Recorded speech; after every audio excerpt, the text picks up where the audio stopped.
Hey guys, welcome to the Titanium Vault. I'm your host, RJ Bates. Today I'm sitting down with Lee Kearney. How you doing, man? Doing good. Good to see you again. It's been a while since wholesaling. We had the honor of sharing the stage together at that event. It was a pretty awesome event. It was. So I want to talk to you about several different topics today. You are what I would consider an icon. So I get these one-off sheets from people that bring amazing guests like you to me, and I'm sitting here and I'm reading it today. And even though I met you, I didn't realize some of these stats. But since 2004, you have bought and sold 7,000 plus properties. I mean, that is incredible, man. First of all, I want to know, how do you keep track of 7,000? Like, at some point in time, don't you stop counting? Yeah, we haven't counted the last couple of years, but Google Docs, believe it or not, up until about 7 years ago, we were using Google Docs. We got so good at it, we would have all of our spreadsheets joined, and as it moved through property status, we would move on to different spreadsheets. But we had an entire spaghetti network built on Google Docs, and we ran that effectively.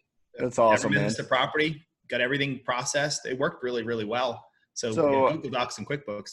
I know we were kind of chatting before. I know you flip, you wholesale. Do you kind of have an idea of how many of those were actual flips in comparison to wholesales? It's a good question. It was a mixed bag between turnkey, wholesale, and retail. So Gotcha.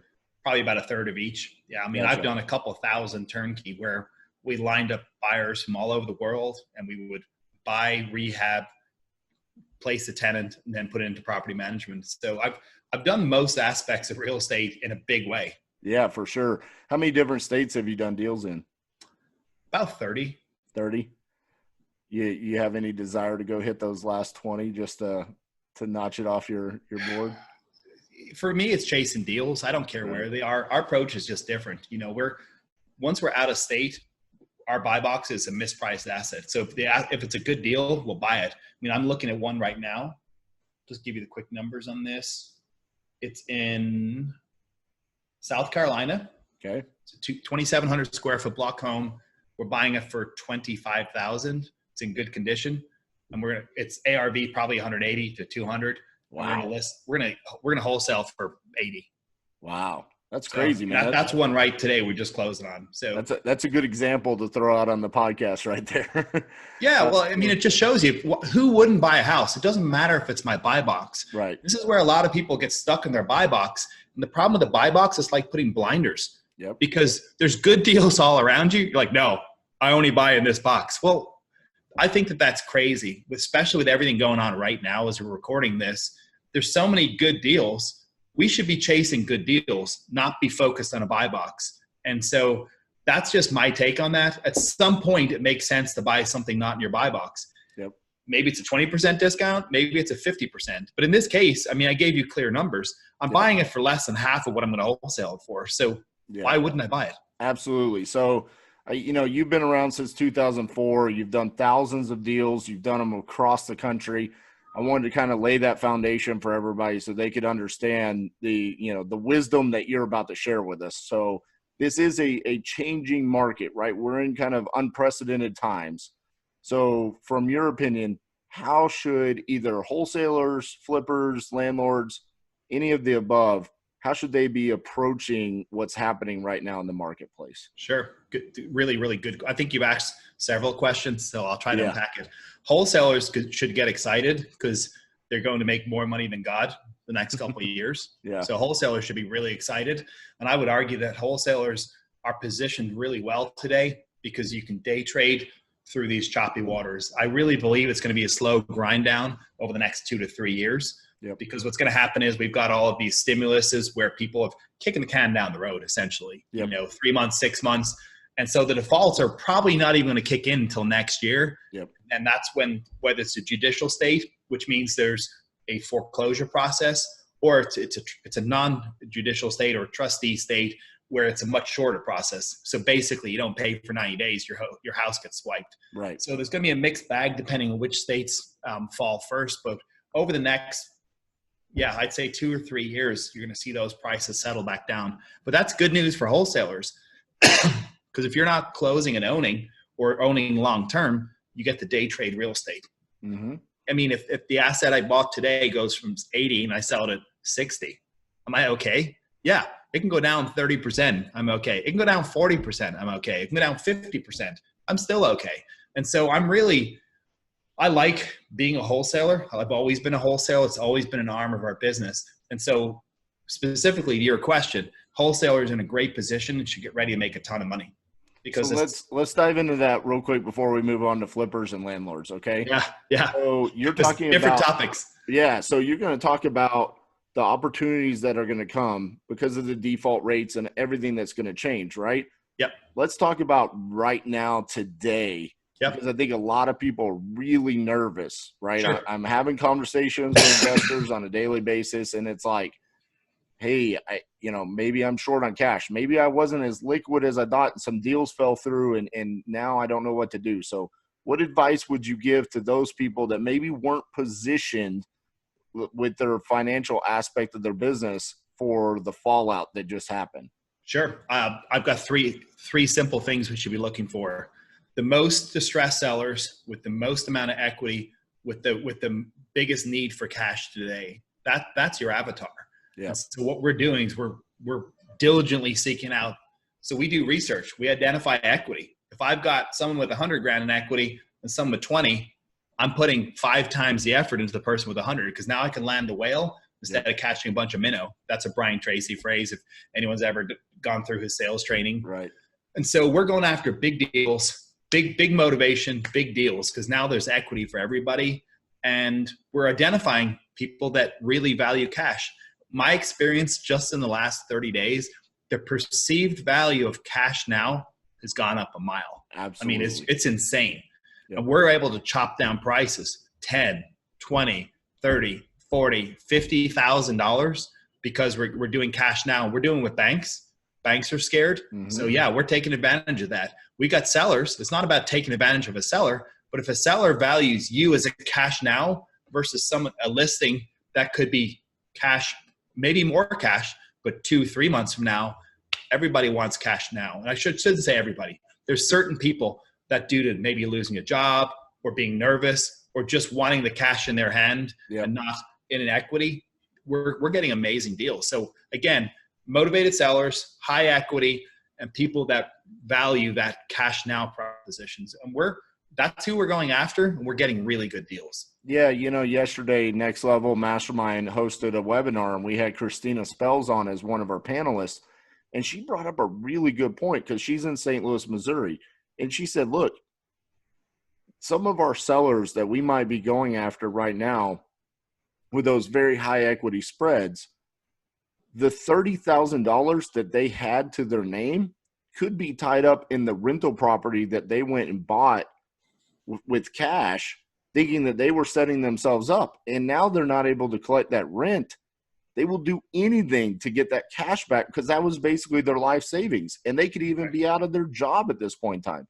I mean, think about some of these markets where you're talking about you could buy houses for $15,000, $20,000, $25,000, $30,000. That could very easily be the money that those people need right now to just feed their kids. I mean, it's that kind of a situation in some of these different markets. And so, you talk about that deal in South Carolina. Do you mind sharing how you kind of sourced that deal? Sure. Yeah, that we deal directly. So with some of my contacts and I can give you a couple examples just so you don't think it's all bank stuff. So I've got a relationship with some higher ups at some major national banks, and they give me their scratch and dent list, typically problem people, problem occupants, problem files. And so that came across my desk as one of their problem files for a major bank. Gotcha. But I can give you another example. Yeah. More examples of that, because I think that's one of the things that I'm hearing more than anything is, hey, what I was doing a month ago is not working today, because a lot of sellers kind of maybe they weren't as motivated as we thought they were. And so everybody kind of just tightened up, but a whole nother list might be wide open to be attacked right now. Yeah. So we have another one, homeowner paid cash, $125,000 3 years ago. We locked up the property today for $85,000, and it's worth, $140,000, $150,000. Mm-hmm. But now her back's against the wall. She got in a fight with the HOA. The HOA is about to foreclose.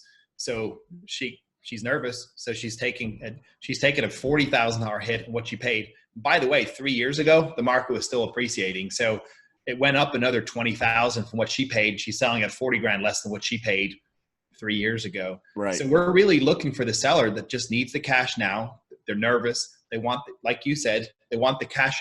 They want to convert it to cash. They don't want equity. They want cash.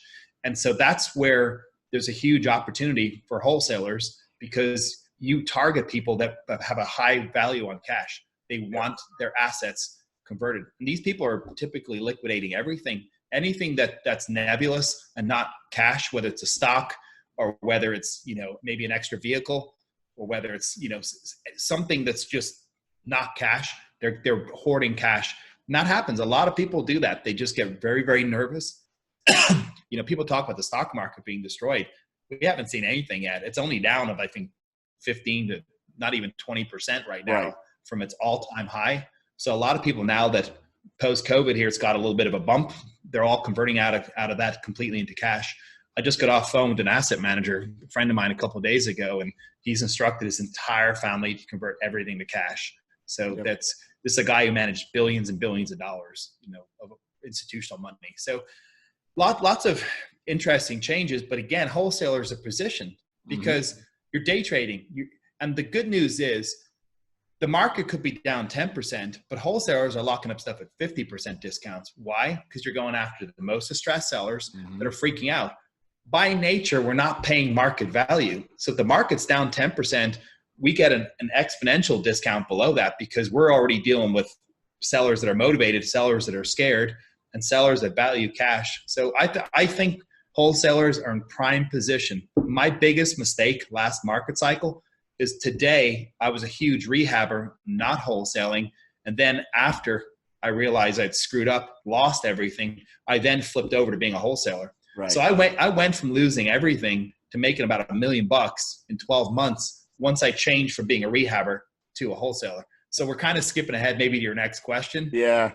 But I also didn't know how to comp properties properly. So I couldn't see that the market was in decline. Right. I was taking the opinion, well, it sold for 140. Now it's going to be 150, because that's what the rehabber thinks. You think your property is better than everyone else's. The market's going to go up at a normal rate of appreciation. That just doesn't happen. That's not set in stone. So.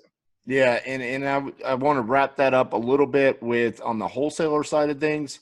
I've heard a lot of people say, they're kind of tightening up their marketing, maybe even not marketing as much, because why? They're valuing their cash that they have, and they don't want to spend it because they feel like they're not going to be able to get deals out of it. But going back to the amount of unemployment that's going on right now, and part of the reason why people are not wanting to market is because they're like, hey, those are not going to go into foreclosure for 6, 9, 12 months, right? Because of like what you said at the beginning. But to your point, those sellers still are valuing cash. So it might not be because they're going to lose their house to foreclosure today, but it might be because they need that cash for other reasons. And so just something to think about if you're kind of questioning how much money to spend on your marketing right now. On that note, we've seen an immediate shift in trend. We were having huge success with homeowners a month ago. We're not now, because the idea of someone leaving their home and it being unclear where they can move to, what's going on. So we've actually shifted our attention where we were very successful a month ago with homeowners, owner occupants. We've completely shifted away from owner occupants. Even if they got a ton of equity, we're having to come right out of the gate. And again, this is what we're doing as a company. People can have whatever opinion they want. But if it's dealing with an owner occupant, we're coming right out of the gate offering 90 days to stay in their home. That's awesome. That's our immediate offer. Idea, man, because honestly, that's one of the objections that we're having to overcome ourselves right now, which is, so if I sell you my house, where am I going to go? How am I going to do things? I can't even leave my house right now. So what am I going to do? So that's a great way to overcome that. So let's move on to the flipping side of things, right? So another contract that just came across my desk here. It's a property in Lakeland. This lady even made us put it in writing that if there was still having restrictions in Polk County, if there was still a moratorium on auctions, we would let her stay an additional time. So this is the kind of crazy language we're having to put into our contracts, but we adapted quickly. And if we can get a $20,000 discount for $5K in holding fees, I got a net discount of $15,000, which is just free money in my pocket. So I would just encourage everybody out there, if you're targeting owner occupants, make sure you don't have a one size fits all contract. Make sure you do have access to capital. So if you can get a tremendous discount and have to leave someone in their home for a couple months to account A, for the holding costs, and B, for the market risk, do the deal. Just make sure you're not getting a $5,000 discount for a $5,000 cost, because now you're taking on market risk and you have no margin to prepare for that. But I've been saying this since I started the podcast. And so if you're tired of me saying it, send me a message and say, RJ, I finally get it. But we don't buy houses. We solve people's problems. The problems have just changed a little bit over the past 30 days. Amen. So to your point, now you just have to have a little bit of a different solution. That's all he's talking about right here. And it's up to us, right? We're supposed to be naturally visionaries anyways. So open up your visionary mind, be a little bit more creative, and just listen to what your seller actually needs and how you can solve that. So what's your words to our flippers right now? I mean, what world are they living in right now? Conservative. So I would say with your existing inventory, get it rehab quick, price it at market, sell it. So you want to capture the dollars, because the longer it goes, the more market risk you have. So I would be highly focused on the stuff that's in rehab, getting it rehabbed, and really looking at the stuff that's on the market. Is it priced correctly? Is there anything moving in this subdivision? Because if we truly believe the market's not going to take off after all of this, then we want to make sure it's priced at market, of what stuff's actually selling for today, so that we can capture real dollars instead of having a buy and list operation. We only make money when we sell. So therefore, take a case by case, look at your inventory, see what's stale, see why it's not moving.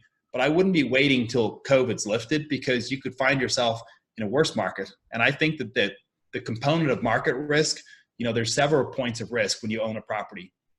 You've got the risk of ownership, all the things that can go wrong, fires, floods, all that kind of stuff. Yep. You got market risk. The longer you own it now, the more that's going to increase. You've got construction risk when you're rehabbing. And then you've got not only construction risk, but you've got budget risk, where even if the construction went well, you blew the budget because you didn't have a correct budget. So, or the project goes too long, and then by nature, you've gone over budget because you got more holding costs. So there's lots of things that can go wrong for rehabbers. So you've got two things. One, what's already in inventory, and then what are you bringing in? I'm really conservative. I want to beat the crap out of deals before they come in. How do I do that? So I look at the components that really will swing the needle and give me a margin of error. So on the comp side, which is the first thing you should always start with, what am I going to sell it for? If you get that wrong, that's one of the biggest places to screw up. Right. So I look at, okay, if the comps we'll say, in fact, I got an example from yesterday. My underwriter sent back 450. I chopped it to 400. So that's about 10%. Right off the top, without knowing nothing about the market, I sent it back to her and I said, no, it's not 450. It's now 400. Can we make money at 400? By the way, there's clear comps at 450, but I'm being really conservative. Now I've got a $50,000 buffer. So that's number one. Number two, how much are going to cost to rehab? 80 is now 100. Okay. Does the deal still work? I built in a margin of error. High rehab costs, low resale price. Naturally, you built in a margin. And with the way things are going, we may eat up that margin. We may need it. Right. We underwrite at a higher profit margin. Instead of making 10% net, which is what we would have gone for in a very predictable market, we're trying to bump that closer to 12 to 15%. And so by the way, I'm talking net after all costs. I'm not talking about buying it 90 cents on the dollar. I'm talking about all in after all costs. Right. That we will net that amount. So, if it's a $300,000 house, it'll be 30. Now we want to make 40. So we're building in money, and that's after a high rehab and a low resale. So we're being really, really conservative. Also, we're looking at, can we just wholesale it? If we can get a clear wholesale margin today, we're unloading those assets. But so for rehabbers, beat up your deals. Now, on the resale price, you want to dig into the comps and really micromanage that. Look at that subdivision. It doesn't matter what a RealQuest report says. Is stuff moving, or has nothing sold in the last month, or is stuff still selling? Or are the actives lower than the pending, and the pendings are lower than the solds. I mean, a thing going the wrong direction. Right. That's a really dangerous place, because if you've got a subdivision that's in clear decline, are you going to be selling 10% less? Maybe you need to build in 20% on my equation. And that might sound crazy, because people are like, well, it's sold for 300. And I'm saying, no, it's going to be about 240 is where I price it. And people think I'm nuts. But where are you going to sell it? If you're now the next person in line, you're going to be selling lower, because you can look at the comps and see that the pendings are lower than the solds and the actives are lower. And now you've got a bunch of competition. What happens is people just keep lowering their prices, right? So now you're chasing that down. That's where, on a micro level, you can see bumps in the road where the St. Louis market may be a 12% decline, but in subdivision X, it's 20 or 30% because it's a bloodbath, because you got 10 rehabbers competing against each other. So it's really, really important for a flipper to look at what their competition is, to look at the actives, look at actives and the pricing compared to pending, look at the solds, look at the liquidity in that subdivision, see if stuff's actually moving, or if stuff's just sitting around. Look at the average days on market. Go back 30 days. Is stuff going up, or is it still moving at a steady pace? Look at the ratio of actives versus sold. I mean, if you keep getting new listings, but then there's nothing selling, you can see that already the supply is going up, which means indicates a future problem. But these are the kind of questions we're asking. We're not just assuming that the comps are good. We're digging into the comps and really asking a lot better questions. And then, like I said, we naturally build in the resale price at a conservative comp, and then we lower that by about 10%. We're doing the same thing with our construction. And the third thing we're doing, my calculator accounts for hold time. I've added a couple months onto that. Yep. Just arbitrarily, whether it's wholesale. So for instance, a wholesale used to be 3 months. That's pretty conservative, by the way. If we take something down, I change the locks, and I put it on the market, I've accounted for holding that for 90 days. I've already increased that to 120, 150 for a house I'm selling as is. Right. And I love that you bring that up, because on our rehab calculator, when we're analyzing deals, anytime we take it down, we are not assuming that we're going to sell it in less than 6 months. Like, I just don't want to take that risk. Yep. I assume it's always going to take 6 months, even on the deals where it's like paint and carpet, 6 months. Hey, if I'm wrong and we sell it in 60 days, congrats. That's called more profit. Yep. I'm not going to go into the deal without that assumption. And I want to circle back around. If you're listening to this and you're a wholesaler, and then when I transition this conversation over to rehabbers and your eyes glazed over and you start thinking about something else, you just forgot that we're talking about your customers. You need to fully understand what we are talking about right now, and you need to be analyzing these deals, pulling comps, and understanding what Lee's talking about right now. Because this is how you should be analyzing these deals. You need to be the one that's super conservative on the ARV for your buyer. Like, that is what makes you a good wholesaler and what adds value to your customers. Because the worst thing in the world that you can do right now is sell a deal to your customer that is going to fail, because you're losing your customer. You're essentially murdering your business because you're selling a deal at an ARV that it's not going to sell, and then they're not going to be able to come back and buy 5 more properties from you. Okay. It's really interesting you mentioned that. So I agree with you. If you're selling to a rehabber, you're right on. What I found as a wholesaler, and this may be, again, probably another controversial statement. The highest buyer I've always sold to is the buy and hold buyer. And even at the top of the market or the bottom of the market, my most conservative buyer has been a rehabber. So what I love to do, I like to play in a sandbox when I'm wholesaling, where I can sell to a rehabber or a buy and hold or an institution. I like where everybody hangs out. Absolutely. Because economics 101 dictates, if you got more demand, the price is higher, all other things being equal. So yeah, rehabbers are going to, and you're right. If your customer's a rehabber and they're expecting you to give them deals, they do the work, they put in the sweat equity, and they make a profit, you're going to end up getting a really bad reputation, especially, and this is a big mistake wholesalers make, ARV 300, repairs 50, and then the guy calls you 3 months later going, I have no action at 300, I end up having to sell it for 250, and I lost 20 grand. Yep. And you do that over and over again. That's why I've never been a huge fan when I'm wholesaling of telling people how they're going to make money, because it's just come back and blown back on me. So we just try to get good deals that appeal to more than one customer base. So we let the market decide what the price is.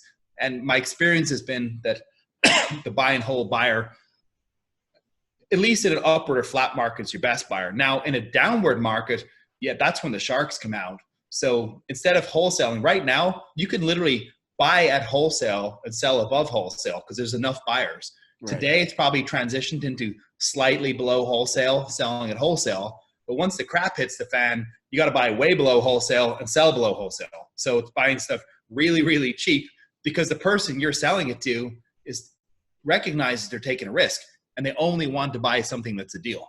Right. And I want to throw something out there, and I want to get your opinion on this because this is my opinion. So maybe you'll disagree with me, but that's fine. Yeah, I feel like the buyers, when the NBA said, "Hey, we're shutting down our season," as a cash buyer, I just gained all the leverage in the world. When the world shut down, it's like this is no longer where the wholesaler sends it out and I'm begging to get the deal and I'm competing. It's like, no, I'm going to tell you what my price is, and this is who I am. And if you value my business, this is where you're going to sell me the deal at. That's how I've kind of become. Do you agree that as a buyer that's going to buy either from direct to seller, a bank, a wholesaler, it doesn't matter. It's now I have all the leverage in the world because I can buy houses. I've seen a mixed bag of that. And so what we do is we don't come out and say that. We may think that. Exactly. Is we create a low ball speed of offer. So because people value cash, whether it's a wholesale or an institution or a seller, like today, our standard answer for my acquisitions, good news is I've seen like 3 contracts come in today. So this is good while we've been on this. So that's awesome. We had about 3 in the hopper this morning and I'm seeing all 3 coming through. So that's good. Really good deals, by the way. And I could even give you a rundown on what they are if you wanted. But so my thought process is close quick because I recognize that's a big stick with people right now. So just it's you're separating yourself from the crowd because no one wants to lock up a 30-day contract and assign to someone else with a 30-day contract, right? Because now it's just, and you've seen those daisy chain deals where it's A to B, B to C, C to D. I'm like, come on, guys. Like, why didn't you just tell me this? Right. I tell every wholesaler, I'm like, tell me who's in the deal. I don't care if it's your contract. We've agreed the price. Just like, I don't want to do 6 closings. Can we just put me in contact? I'll pay whatever fee you want. And right. Because, but right now you're right. We do have a big value. A lot of the people that were doing that are out. But I like these markets because the competition, you're thinning the herd down to people that actually want to operate in the real estate market and are not middlemen. I don't dog wholesalers because, again, I think wholesaling's smart. But these middlemen wholesalers that are not providing any actual value on the acquisition or dispo side, they're the ones that I'm seeing getting squeezed out right now. So having that reputation, what's going to happen is people will circumvent the middleman and come straight to you. You don't have to do anything, right? Because you're a person, public record shows it. You're promoting yourself as being an active cash buyer, and the deals start to come to you. So what I have noticed is that without me actually saying anything, more deals are coming to me. Yep. And I've seen the exact same thing where just because of the reputation and your ability to be able to close deals and just having that reputation in the local marketplaces, you're all over the place, and we're similar in that regard, not as many locations. But now it's like all of a sudden in Hawaii, I mean, I'm getting deals out of all over the place. I mean, it's almost daily, like, hey, boom, boom, boom, here's deals. And I'm kind of going, well, now I'm overwhelmed. Like that's more deals than I want sent my way. And to your point about the middleman, like, look, if that's you right now, just fix it. Like, don't be that guy. Like, go find a place to add value. You're not adding value to anybody, and you can excuse it and say that you are, but in all reality, you're just not. So find a way to fix it. Especially if you're charging a hefty fee, right. There's no real value and plus, because the buyers now, like us, are beating up the wholesaler, that by nature is thinning those wholesale margins. You see a lot of wholesalers that were not particularly good at wholesaling. Right. The average industry stat that I saw floating around for the last couple of years is wholesale fees in the $10,000 to $20,000 range. And that probably will get squeezed down unless you're really good at acquiring below market value deals. But if you're just competing on market value deals like everybody else, locking them up and then trying to sell them to the next guy, those kind of 15, 20 grand margins are not going to exist anymore. Look, here at the end of the day, you have to understand that the greatest skill that you can have right now is being able to buy deep. You're going to have sales skills. You're going to have to understand how to talk to sellers and close the deal down. Like, that is a fact. You're going to have to get better at that, because if you lock them up too high, you're not going to be able to move them. Your dispositions is going to come to a screeching halt, which hurts your marketing, and then in turn will, eventually kill your business. So you have to get good at those sales skills. Yeah, it's all acquisitions. It's all acquisitions. So I want to kind of transition the conversation. I don't want to keep you too long. I know you're an extremely busy guy, but I do want to talk about the fact that you've had some issues, some health issues recently, including the fact that you were actually diagnosed with COVID-19. Yeah. And you're one of the few people, thankfully, that I do know that has come down with this. Talk about your experience with that for a little bit, and just kind of share to everybody, how serious this actually has been. Yeah, it's really serious. So give you a little bit of background. I probably shouldn't have been traveling. I didn't realize how contagious this was. And I'm sure on the date of this recording, I sound silly, but 6 weeks ago, I don't believe people felt the way they do today. So Right. Maybe that's me excusing myself for being dumb. But so I was traveling after having back-to-back bronchitis. I was in hospital with a heart issue. Thank goodness I'm able to treat it medically. Didn't have to get a stent. So that was a huge win. Yep. It was also scary to find out that I had a blockage in my widowmaker. Right. So that was a scary time. But anyway, got past that, and it was March 20th. I flew to Cleveland. March 1st, the day I was coming back, I started to not feel good. So I went back to the ER. By the time I'd actually got to the ER, I had a temperature, fever. I was developing a cough, and I just felt really off. I'm like, this doesn't feel like bronchitis. This feels Right. bad. The hospital turned me away. They were like, your chest x-ray is clear. Get out of here. Like, you're good. And so I said, okay. So I tried to tough it out. In fact, I did a webinar with real advisors on Monday night, and I was dying.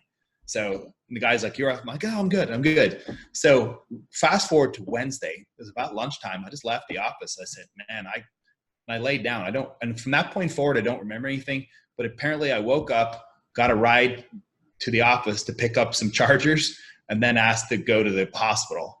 And so I remember waking up on Thursday, but I checked into the ER with pneumonia, 104 fever, and COVID. And so I was in a really, really bad way. So between Wednesday and Saturday, I declined to the point that my oxygen was constantly in the 80s, and they have to keep giving me supplemental oxygen and turn that up. So I got pretty scared, because I could feel the fluid in my lungs. I could feel like it's like a fizzing, like a crackling noise. It was very scary. And my ability to breathe was just getting really difficult. And I could feel my body shutting down. So at that point, I just started yelling. Because I was getting friends texting me going, hydroxychloroquine. So I said, fine. I said, this is a Hail Mary. So I just kept yelling. They finally gave it to me. And by Monday afternoon, I was able to breathe on my own. So, politics aside, religion, whatever, it doesn't matter. That drug saved my life. And so I'm very, very thankful that I had friends in my corner just pushing me to push the doctors. But I'm also sympathetic with the doctors, because they're prescribing a non-tested drug that really has no track history. And so it's real catch-22, I think, for medical professionals. They're short on supplies. The wonder drug hasn't got clinical trials behind it. So it's a learning curve for everybody. So I'm trying to really, at this point, be super sympathetic. I see people posting crazy posts going, give me back my freedom. I'm like, well, if your son or daughter was on a ventilator, you might feel a little bit different about this. Exactly. So, but I do recognize that it's all in the eye of the beholder. And so I know that my experience is not everybody's experience, which is why I'm not telling everybody to lock up their doors and, wear body masks and hide from everybody. Because I just recognize that I need to walk in someone else's shoes, and their perspective is different than mine. But a lot of people reach out for advice, which is fine, because I've got real life experience with this. And I wouldn't wish this on my worst enemy. I would not wish it on my worst enemy. I was fighting for my life there for a couple of days. At one point, I got really scared, and I figured it was 50-50 if I was to make it, just because they were talking about transferring me to the other room, and I knew that meant Jeez. going on a ventilator. So I got very nervous, and it's kind of tough to talk about that because I'm just thinking about what that was like and being alone in a room. And even the doctors didn't want to come in; they want to talk to you over speaker because they don't want to get this. And so the nurses would have minimal contact and have to put on full battle gear to like just do something. So that was a tough week. That was really a tough week, and I have a lot of empathy for people that are dealing with this. It's not a joke. I think that there's varying degrees depending on what your underlying issues are. It seems like some people go from a flu-like symptom all the way to almost dying like me and dying in other cases. Even within our business, we have one of our business partners' wives, her cousin passed away just a couple of days ago of COVID-19. Her uncle is on a ventilator. So this stuff's hitting pretty close to home. And it's not a joke, but I also don't claim to have all the answers. There's just so many unknowns.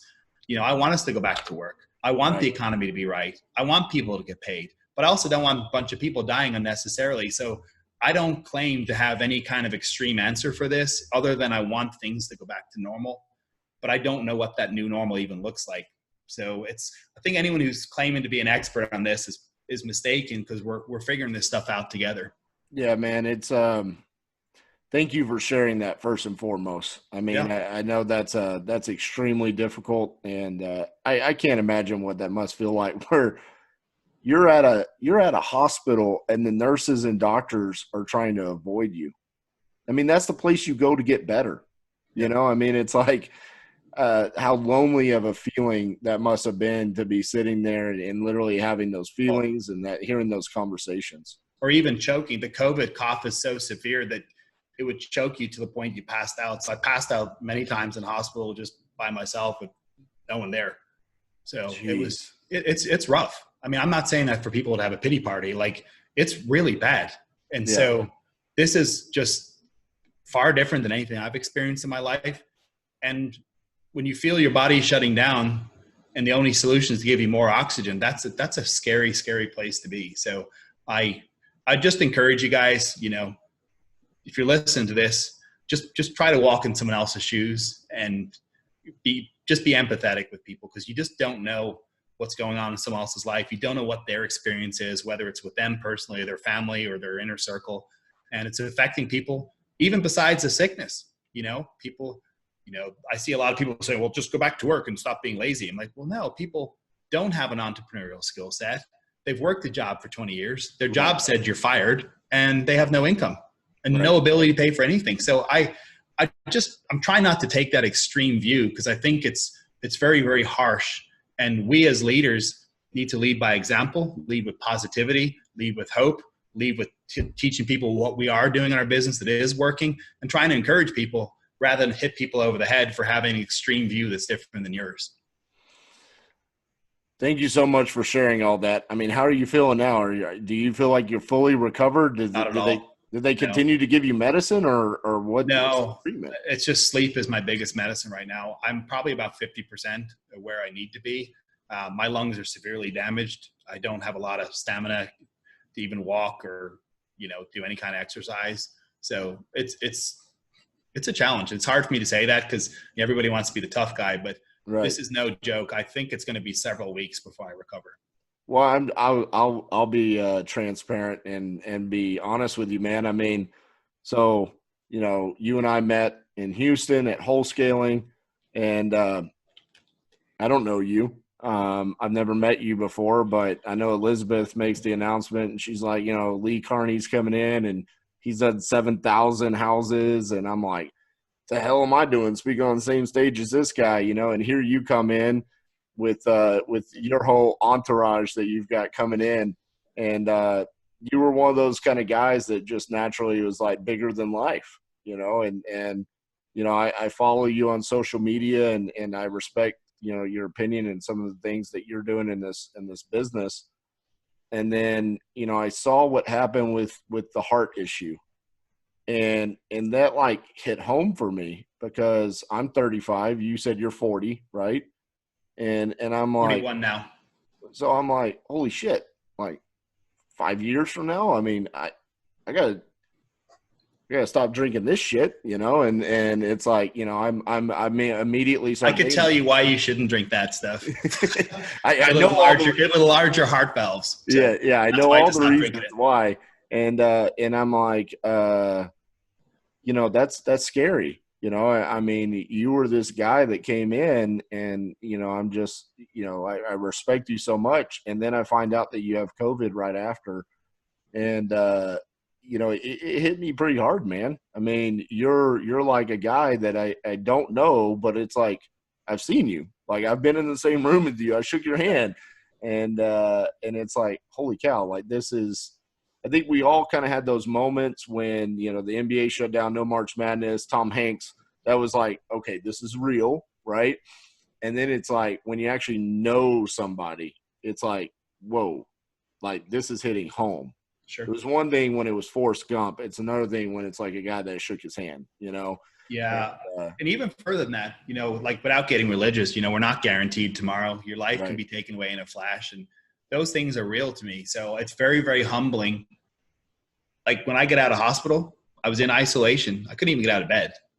And people are like, how are you doing? And I don't want to be telling them like, I'm doing terrible every day. Like, right. cause that's not what people want to hear. So it's been, yeah, it's been a real challenge. It's definitely messed with my head. I think it's caused me to think about a lot of things. I haven't been able to hug my son in a month at the time of this recording. It's been a month since I hugged my son because I got retested to make sure that I'm negative before I go see him, especially after getting bronchitis after COVID. So yeah, this is a fact that I put a post a couple weeks ago. This has affected every area of my life. My business is having some challenges, my personal life, family. I mean, it's Rough, man. It's been a challenge. Yeah. And look, here's one of those things, like this is an unforgiving illness, right? Like it didn't ask you how many houses you flipped or how successful you were. And I think that's the thing that is kind of a realization to everybody. And just thank you for opening yourself up and sharing that. I'm going to try to get this episode released as quickly as possible from the recording date because I want it to impact people and I want people to understand what you've gone through. And look, like you said, everybody's going to have their different opinions, but just put yourself in Lee's shoes and just think about what he's had to go through. Not being able to hug your son for 20 days. I mean, now it's been almost a month. Yeah, almost a month now. I mean, I don't know how I would react to that. And like you said, that impacts your mental stability, right? Like you just, that's hard, man. So prayers to you, man. All of us at Titanium have been thinking about you, talking about you. Yeah. Jamie reached out to me. It was nice. I got a couple nice messages from her. I thought that was really super cool. Yeah, man. And just, you are a name that's frequently mentioned here because, to be honest with you, just you're the person that I know that's been going through this, and it's crazy to me. And so I'm thankful that you're at least well enough to do this interview, be back at home. You're working, you're getting deals under contract. You're getting 3 today. So at least some of the normalcy is coming back, and hoping that it can all go away and you can be back up to your normal self soon. On the business side, this is why you wanted POA set up. My business ran without me while I was in hospital. Yep. Because I've got POAs through correct authority given to the right people, and deals are being bought and sold, wires coming in, wires going out, and the business ran. It obviously had issues which are cleaned up now, right? But the business ran without me being physically present or having any kind of discussion or decision-making ability on anything. That's a beautiful thing, man. And thank you so much for sharing all the wisdom with us today. This has been quite possibly one of my favorite interviews, just from the amount of wisdom that you shared with us. And then also just the fact that you shared something that's so real life and so relevant to everybody that's going on. I hate that you had to go through that. Like I said, man, I respect the hell out of you. And just for everything that you do for the community with your education programs and in and of itself, just the real estate investing, helping people out in terrible situations. So any final thoughts before we sign off? I would just, don't be scared. Just look at the numbers. I've always been a numbers and data guy. Look at your numbers. Make sure you know your numbers. and buy on the numbers. You know, at the end of the day, the market's probably going to decline over the next couple of years here, but you got to make sure that you're constantly buying below today's market value so that you're insulated from that. And that's, you don't need to be scared. If you've got solid data and solid analytics behind you, it's better than just shoot. This is not a time to shoot in the dark. Just let the numbers guide you. You know, chase buyer demand, chase pricing, make sure that you're always staying well below that, and you can make plenty of money even in a downward market. Beautiful, man. All right, guys, that's our episode for today. If you enjoyed it and you're listening on iTunes, remember we only accept 5-star ratings. If you want to give us less than that, give it to somebody else. I only take 5 stars. And if you're watching on YouTube, make sure you give us a thumbs up and hit the subscribe button. All right, guys, we'll talk to you soon. Thanks, Lee.